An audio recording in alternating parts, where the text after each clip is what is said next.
नमस्कार मित्रांनो. Doctor Suniti Vaidya inspirational kits and concepts या सदराखाली आज आपण एक थोड्या वेगळ्या विषयाची माहिती घेणार आहोत. येथे तुम्ही बघताय आपल्या समोरच्या डिस्प्लेमध्ये की बरीचशी इन्स्ट्रुमेंट्स आपण इथे ठेवलेली आहेत, वाट्या ठेवलेल्या आहेत, एक कुंडी आहे, 2 कुंड्या आहेत इनफॅक्ट. आणखीन अशा पद्धतीने आपण आज ह्या सगळ्या सेन्सरशी जेवढी माहिती आपल्याला करून घेता येईल तेवढी माहिती आपण करून घ्यायचा प्रयत्न करणार आहोत.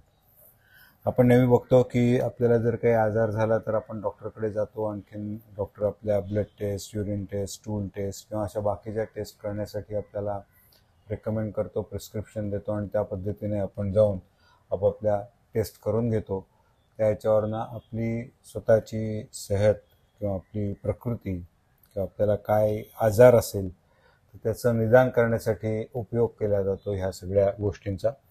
आणि तसंच हे आज आपण जे बघणार आहोत इथे इन्स्ट्रुमेंट्स ह्यानी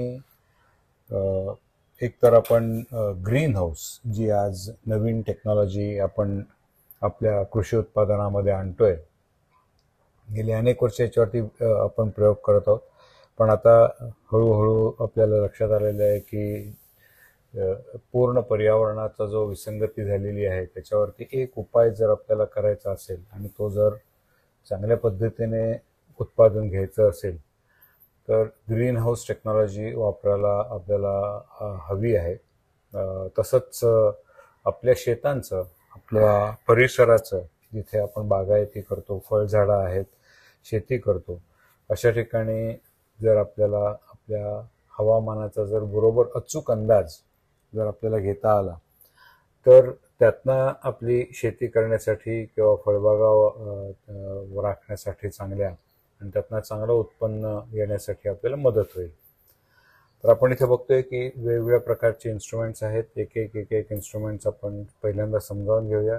काही इन्स्ट्रुमेंट्स त्यातले चालू आहेत, त्यातनं आपण प्रात्यक्षिकही करून बघू. प्रात्यक्षिक करून बघण्यासाठी आपण या इथे समोर ह्या ज्या वाट्या ठेवलेल्या आहेत, आणखीन तसंच इथे ह्या ज्या 2 कुंड्या आहेत आणि याच्यामध्ये पाणी ठेवलेलं आहे, त्याच्यातनं आपण काही प्रात्यक्षिक करणार आहोत. सुरुवातीला आपण अगदी सोपं हे बघूया की सगळ्यात सोपं आपण काय की तापमान. आज आपण म्हणतो की जागतिक तापमान खूप वाढायला लागलेलं आहे आणि कमीत कमी 1 ते 2 डिग्रीपासून ते 5 ते 10 डिग्रीपर्यंत वेगवेगळ्या भागामध्ये तापमानामध्ये फरक पडलेला आहे.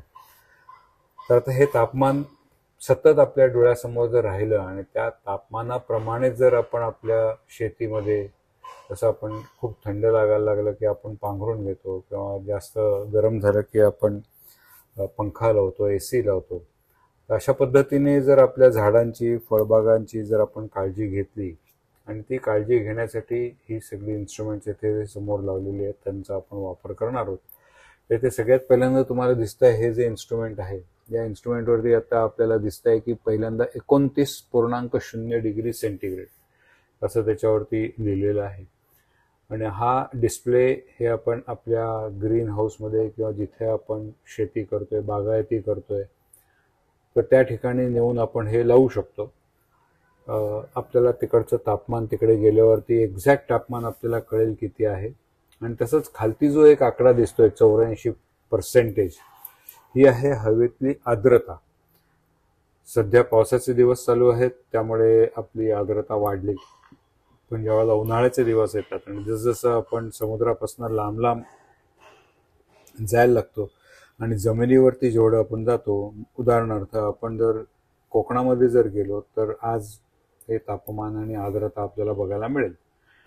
पण तेच जर आपण आज जर पुण्या, नाशिक, कोल्हापूर हे जे आपण इंटिरियर भाग जे म्हणतो की जे त्याच्या बाजूला जवळपास मोठा समुद्र किंवा ओशन नाहीये आणि जरी नदी तळी असतील तरी तेवढ्या पुरत्या त्याच्या अर्धा 1 किलोमीटरमध्ये थोडासा फरक पडतो. पण मुख्यत्वे करून जी उंचावरती शहरं आहेत आणि जी शहरं समुद्रापासून लांब आहेत तिथे आर्द्रता कमी होते.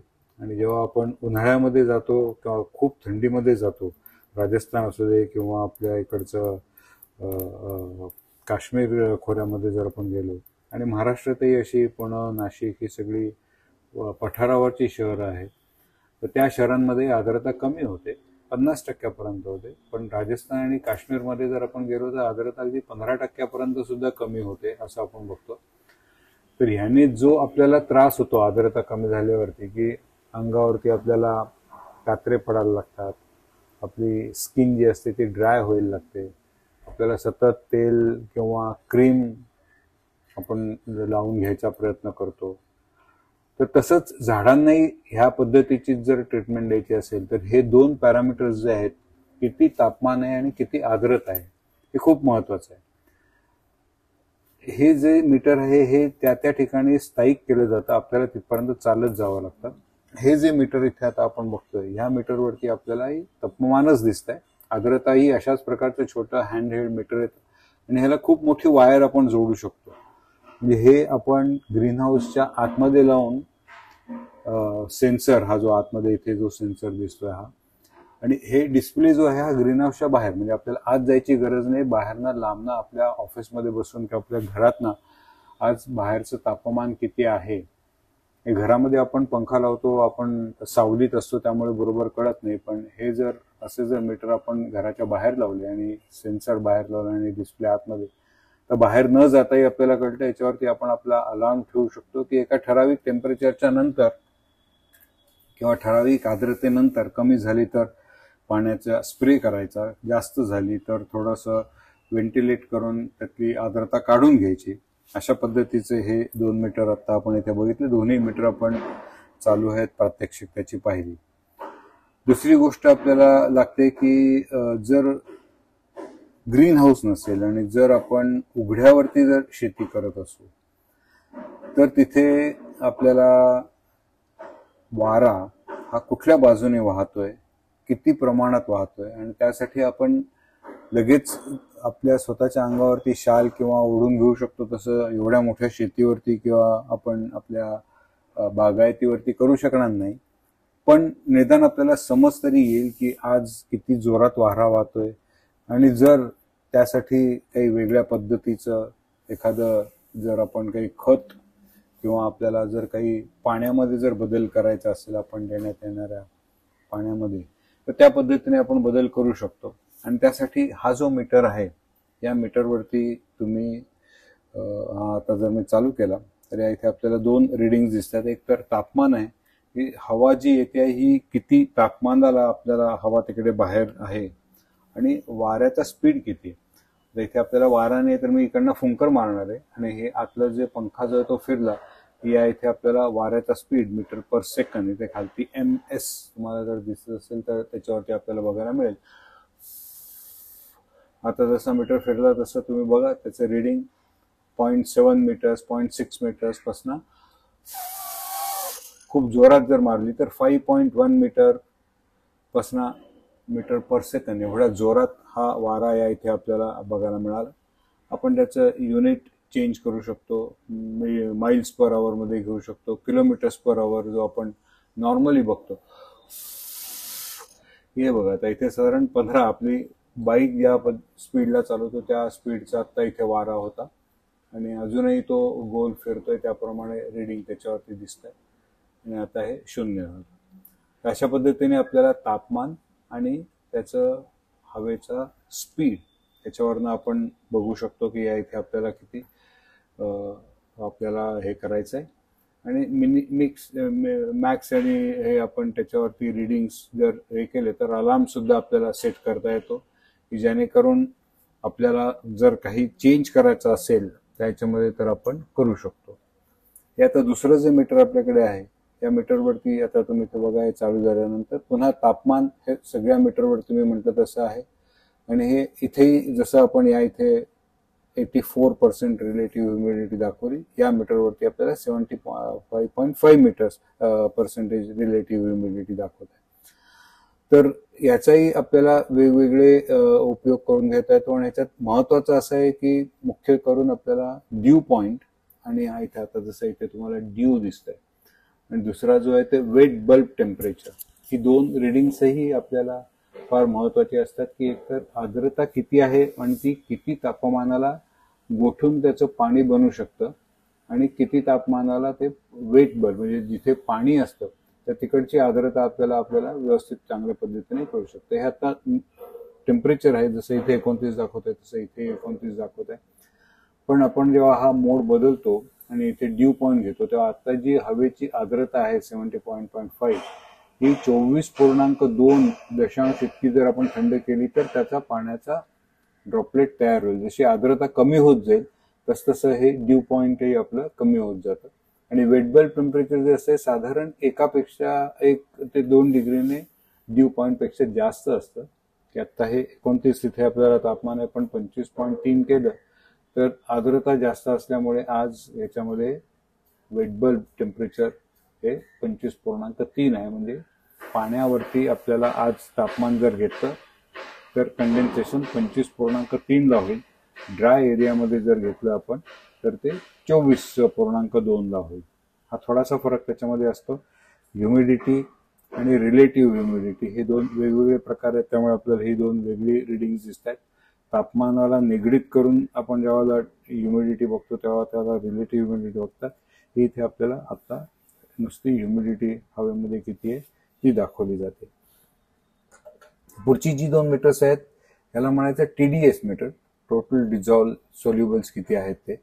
वेगवेगळ्या पाण्यांमध्ये आपल्याला बघायला मिळेल. आता हे जेव्हा मी मीटर ऑन करेन याचा उपयोग स्पेशली आपण जेव्हा पाणी नळाचं पाणी वापरतो किंवा विहिरीचं पाणी वापरतो किंवा आपल्या नदीचं पाणी वापरतो तर त्याच्यामध्ये वेगवेगळ्या पाण्यामध्ये आपण जेव्हा प्यायचं पाणी आज फिल्टर करून वापरतो त्यावेळेला आता समजा मी ह्या पाण्यामध्ये जर ते आता घातलं तर या इथे तुम्हाला दिसेल की याच्यामध्ये रिडिंग आपल्याला आलं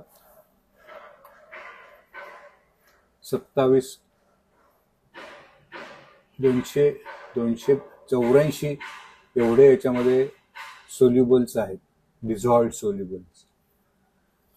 हे विहिरीचं पाणी आहे आपल्या इकडचं, त्यामुळे एवढं खूप जास्त येत आहे. आता मी हा आपला सेन्सर धुवून घेतला आणि आता हे जे पाणी आहे हे पाणी आपल्या प्यायचं पाणी आहे. प्यायच्या पाण्यामध्ये बघा आता किती, आणि ते 274 जे होते हे आपल्या प्यायच्या पाण्यामध्ये आता किंवा नळाचं जे पाणी आहे डायरेक्टली म्युन्सिपाल्टी देत आहे त्याच्यामध्ये 83 आहेत फक्त. म्हणजे हे क्वालिटी ह्याची चांगली वाढली. आता जर आपण आणखीन त्यापेक्षा जास्त जर बघायला गेलो, नाही आता हे पाणी ह्याच्यामध्ये थोडं ऍसिड आहे, त्यामुळे ऍसिडमुळे हे 137 दिसतं. आणि असं वेगवेगळ्या पद्धतीला आपल्याला ते वेगवेगळ्या पद्धतीचे किती क्षार आहेत पाण्यामध्ये ते आपल्याला कळतात. आणि ह्या क्षार जेवढे आपण कमी जास्त करू आणि कुठल्या प्रकारचा क्षार करू त्याप्रमाणे ही बाकीचे इन्स्ट्रुमेंट्स वरनं जे आपल्याला कळतं की आज वारा जास्त आहे, खूप ड्राय होणार आहे, तर त्याला सोडियम जास्त द्यायला हवाय का पाण्यामधनं झाडांना, किंवा आज वारा कमी आहे तर सोडियम कमी घालायचं किंवा घालायचंच नाही. अशा पद्धतीने आपण जर शेती बागायतीमध्ये जर थोडाफार जर बदलाव करत गेलो, ह्युमिडिटी किती आहे, रिलेटिव्ह ह्युमिडिटी किती आहे आणि त्याचा ड्यू पॉईंट किती आहे, जर आर्द्रता जास्त असेल, आपली ज्यावेळेला आंब्याचा मोहर येतो त्यावेळेला जर आर्द्रता जास्त असेल तर आपला मोहर चांगला येत नाही. पण मोहर आल्यानंतर आपल्याला आर्द्रता जास्त असली कमी असली तरी जास्त फरक पडत नाही. पण ज्यावेळेला पुन्हा आंबे येतात त्यावेळेला आर्द्रता वाढायला पाहिजे. तर मग त्यासाठी काय करायचं, जर आपण आर्टिफिशियल फवारणी करू शकू का, एवढं पाणी वाया घालवायचं का, तर रिसायकल्ड पाणी आपण आपल्या बागायतीमध्ये सोडून जे झाडांना जाणार नाही जमिनीमध्ये, पण त्याचे असं म्हणजे असं धुकं केल्यासारखं किंवा बारीक पाण्याचा फवारा, आपण लग्नाला वगैरे जातो तेव्हा आपल्या अंगावरती जो एक प्रकारचा फवारा सोडला जातो तशा प्रकारचा फवारा आपण झाडांवरती पानांवरती सोडायचा का नाही, अशा पद्धतीने आपण एक नियोजन करू शकतो. हे जे आता पुढचं जे मीटर आपण घेणार आहोत त्याला म्हणायचं पीएच मीटर. आपलं पाणी जे आहे ते ऍसिडिक आहे का न्यूट्रल आहे, न्यूट्रल आहे का बेसिक आहे, म्हणजे अल्कली आहे का ऍसिड आहे. जसं आपण म्हणतो ऍसिडिटी झाली म्हणजे आपल्या शरीरात जे आम्लपित्त जे असतं ते वाढलं आहे. त्यासाठी आपण कधी दूध घेतो आणि दुधाचं गार दूध प्यायल्यावरती आपल्याला बरं वाटतं, कारण दूध हे अल्कलाईन धर्माचं असतं. त्यामुळे जेव्हा आपण ते पितो तेव्हा आपलं शरीरातलं आम्ल कमी होतं आणि त्याने आपल्याला जरा बरं वाटतं, ऍसिडिटी कमी होते. तर तसं ह्या सगळ्या पाण्यांमध्ये जर आपण बघत गेलो तर आपल्याला वेगवेगळी रिडिंग्स त्याच्यामध्ये आपल्याला बघायला मिळतील. आपण दुधापासून चालू करूया. न्यूट्रल जेव्हा असतं तेव्हा आपल्याला 7 असतं. आता हे 14 म्हणजे पूर्ण बेसिक दाखवलंय. आपण आता हे बघतोय की हे साधारण 6 पर्यंत वगैरे आपल्याला इथे दुधाचे हे मिळते. आता आपण हे धुवूया आणि त्याच्यानंतर आपण हा जो आपला बेसिक सोडा आहे त्याच्यामध्ये जर घातलं तरीही आपल्याला फरक पडत नाहीये. आपल्याकडे बेसवालं काय आहे बरं, हे आता इथे 8 मिनिटं आपल्याला 8.17 मिनिटं इथे. हे पाणी जे आहे हे बेसिक आहे. ऍसिडिटी झाली आणि अशा प्रकारचं जर पाणी, आजकाल पाण्यामध्येही प्रकार तुम्हाला बघायला मिळतात, तर जसं आपण पितोय तसं त्या प्रकारचंच जर झाडांना आपण जर संगोपन केलं आणि ह्या पद्धतीने आपल्या पाण्याचा पीएच आपण मेजर करून त्या पद्धतीने त्या झाडांना जर पाणी दिलं किंवा त्या बागायतीला शेतीला जर पाणी दिलं तर आपलं उत्पन्न चांगलं होईल. दुसरं, आता हा जो आहे हा मीटर जो आहे ह्याला म्हणायचं मायक्रोस्कोप.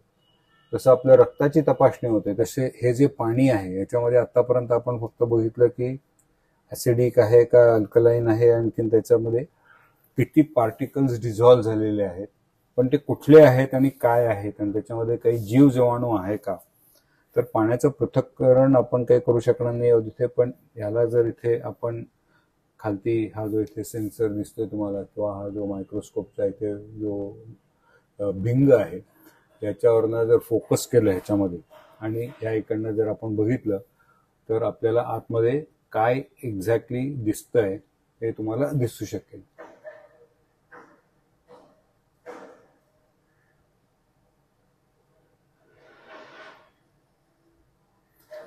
पाण्याचं आपल्याला किती आतमध्ये जंतू आहेत किंवा कशा प्रकारचे मातीचे कण आहेत किंवा अन्य काही त्याच्यामध्ये आपल्याला क्षार दिसत आहेत का, तर ते आपण ह्याच्यामधनं बघू शकतो. अशा पद्धतीने आपण वेगवेगळे इन्स्ट्रुमेंट्स आता बघितले. आता दुसरं, ग्रीन हाऊस ज्यावेळेला आपण बघतो किंवा आज खूप कडक ऊन आहे, पण ते कडक ऊन म्हणजे किती कडक आहे किंवा ग्रीन हाऊस मध्ये आपल्याला आज खूप काळोख वाटतोय, आपल्याला थोडेसे लाईट वाढवायला हवेत. तर हे थोडंसं असं न करता हा जो आपल्याला मीटर जो आहे याच्यावरती आपल्याला लाईट किती आहेत ग्रीन हाऊसमध्ये आणि ते किती प्रमाणात आपल्याला मेंटेन करायचा आहे तो लाईट. जेव्हा आपण ग्रीन कापड लावतो, हिरव्या रंगाचं कापड लावतो त्याच्यावरती, त्यावेळेला आपला एक हेतू असतो की सूर्याची किरणं त्याच्यावरती डायरेक्टली पडता कामा नये, कारण त्याची जी उष्णता जी असते ती उष्णता आपल्याला त्या झाडांवरती किंवा आपल्या किरणा त्याची द्यायची नाहीये. त्याचं एक्झॅक्ट मापन या इथे लक्स मीटर म्हणतात त्याला, आणि ते सिमेंट्समध्ये त्याचं हे केलं जातं. तर हा मीटर मी ऑन केला. आता जो इथे आपल्याला ल्युमेन्स जे दिसत आहे ते 43, 42, थोडीशी सावली आहे. हा जर मी बाहेर खिडकीकडे केला तर तो 140च्या आसपास जातोय आणि हा मी इथे आतमध्ये घेतला तर तो 35-36 होतो. याच्यावरती जर मी माझा अंगठा ठेवला तर 0 होऊ शकेल.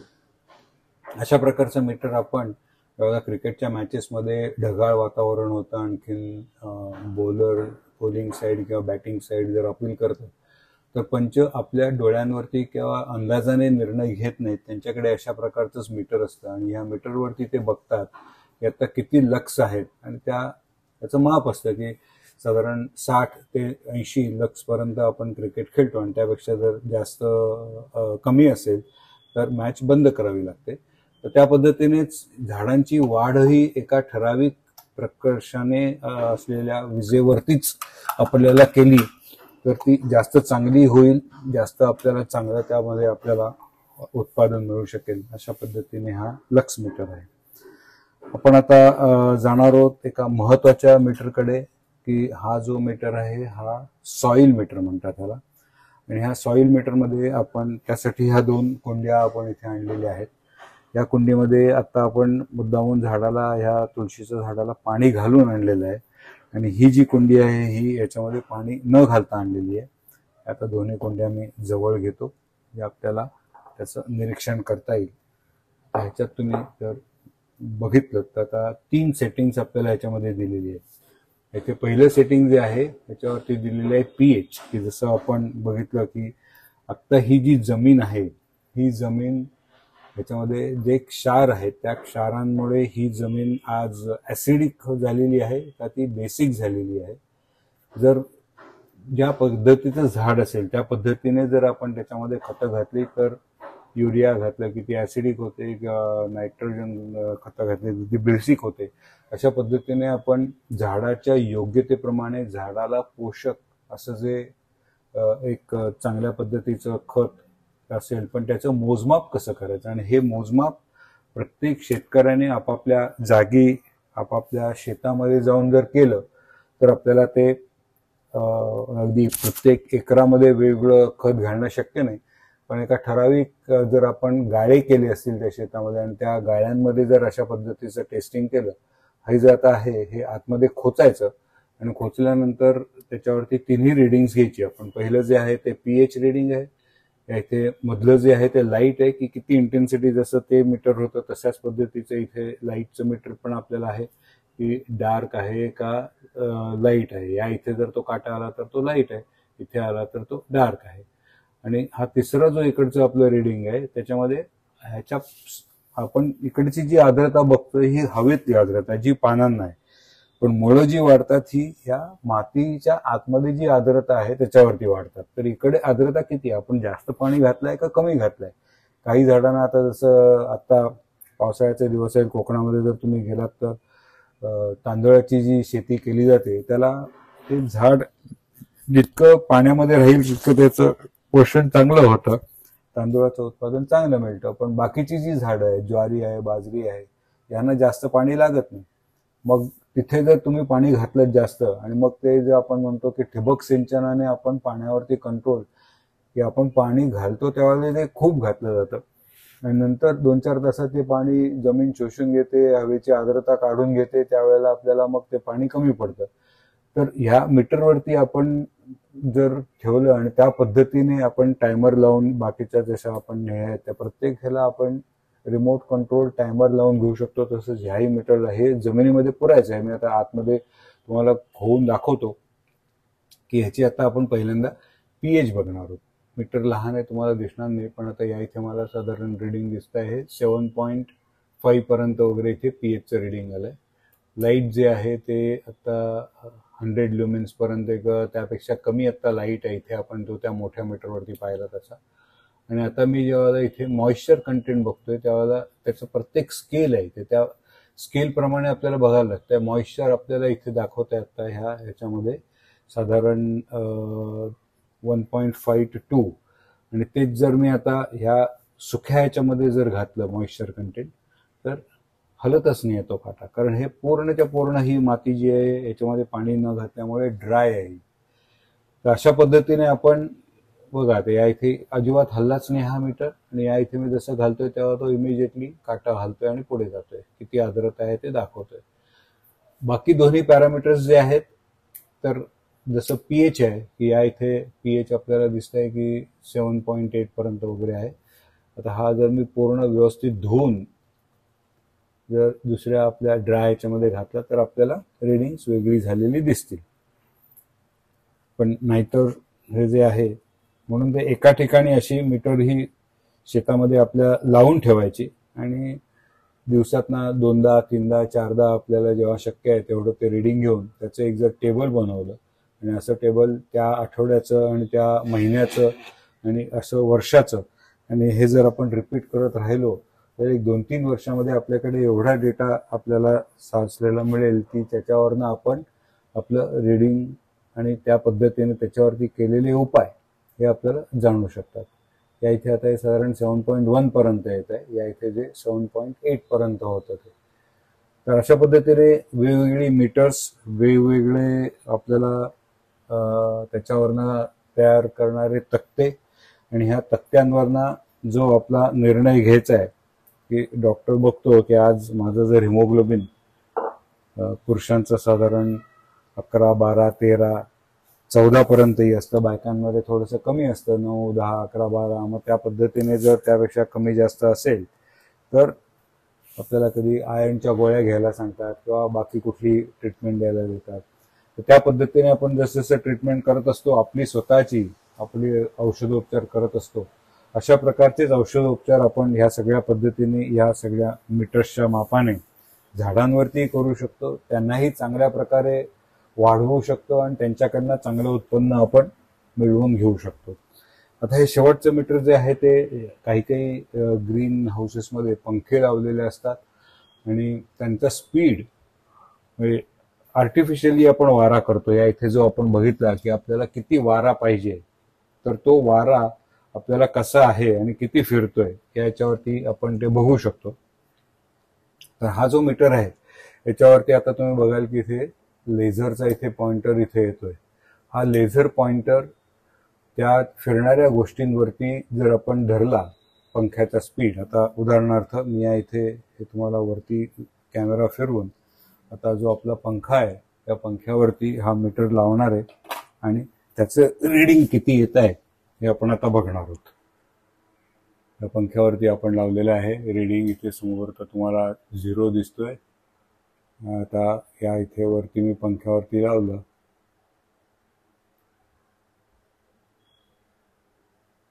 तर आपल्याला रीडिंग यायला सुरुवात यायला हवी, पण माझा हात हलतोय त्यामुळे रीडिंग येत नाहीये. आता आपल्याला रीडिंग दिसत आहे साधारण 240 245च्या आसपास आता आपल्याला रीडिंग दिसत आहे याच्यावरती. आणि या इथे मी पंख्याच्या एंड पॉइंटला बरोबर तो लावलेला आहे. त्याला एक स्टिकर लावलेला आहे. पंखा बंद करून मी तुम्हाला तो स्टिकर दाखवतो. आणि तो स्टिकर किती फास्ट फिरतोय त्याच्यावरती या पंख्याचा आरपीएम आणि ह्या आरपीएम प्रमाणे आपल्याला मग बघायचं असतं की आपला वारा किती येतोय. आणि तो वारा किती येतोय ह्या मीटरने सुद्धा आपण तो बघू शकतो. पण ह्याच्यावरती आपल्याला कळतो एखादा पंप असेल तर आपला पंप किती स्पीडला फिरतोय, आपल्याला व्होल्टेजचा काही प्रॉब्लेम आहे का, किंवा आपल्याला जे पाहिजे तेवढं आउटपुट मिळत नाहीये का, तर ते कशामुळे मिळत नाहीये. तर त्यासाठी हे रिमोटली आपण बघणार. कुठेही न हात लावता किंवा कुठल्याही पुलीला आपण त्याच्यावरती मेजरमेंटसाठी ॲडिशनल इन्फॉर्मेशन न घेता हे सगळं करत असतो. आणि अशा पद्धतीने ही सगळी जर आपण हे केलं, इन्स्ट्रुमेंट्स वापरली, ही एक तुम्हाला फक्त प्रथम ओळख दिलेली आहे. एवढीच इन्स्ट्रुमेंट्स नाही, त्यापेक्षा अन्य भरपूर इन्स्ट्रुमेंट्स अवेलेबल आहेत. या प्रत्येक इन्स्ट्रुमेंट्सचे वेगवेगळे प्रकार अवेलेबल आहेत.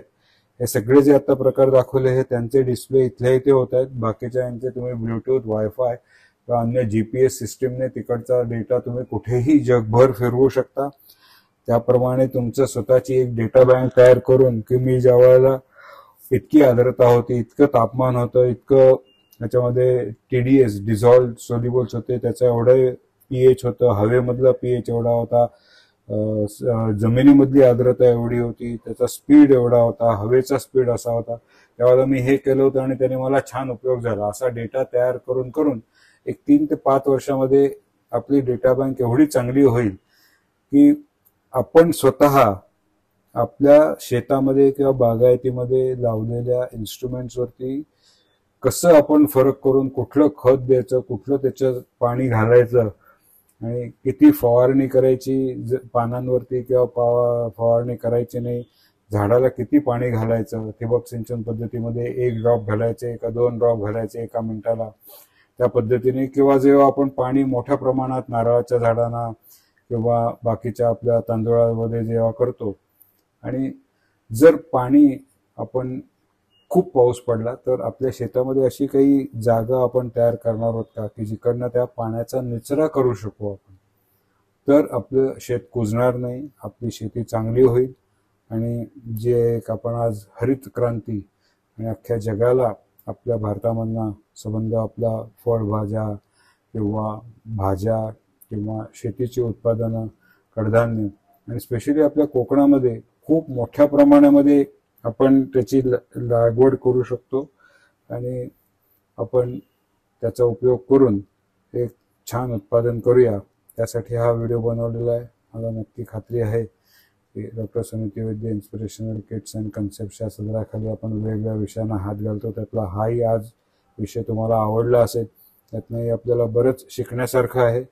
आणि अशा प्रकारची माहिती आणि ह्या मीटर्सचं इन्स्टॉलेशन आपल्याला जर पाहिजे असेल तर मी हे सगळं किट घेऊन आपल्याकडे येऊ शकतो आणि तुम्हाला मार्गदर्शन या इन्स्ट्रुमेंट्सबद्दल करू शकतो. शेतीबद्दल मार्गदर्शन जे आहे ते आपण दापोली कृषी विद्यापीठ किंवा अन्य कृषी विद्यापीठ किंवा कृषी अधिकारी यांच्या संयोगाने आपण जर एक प्रकल्प तयार केला आणि ह्याच्यामध्ये आपण जे म्हणतोय की इंजिनियर्सचा शेतीमध्ये काय उपयोग होऊ शकेल, तर अशा पद्धतीचे इन्स्ट्रुमेंटेशन शेतामध्ये करणं, जे आज इंडस्ट्रीमध्ये आपण इंडस्ट्री 4.0 मध्ये जे बघितलं एका सेपरेट व्हिडिओमध्ये, तशा पद्धतीचीच इन्स्ट्रुमेंट्स जर आपण आपल्या बागायतीमध्ये शेतीमध्ये जर वापरली, आपलं जसं आज आयुष्य वाढलंय आणि आपण आपलं निदान लवकर करून आपण त्याच्यावरती औषधोपचार करू शकतो, तर झाडं आणखीन शेती आणि बागायती यांच्यावरती तेवढ्याच चांगल्या पद्धतीने करू शकू.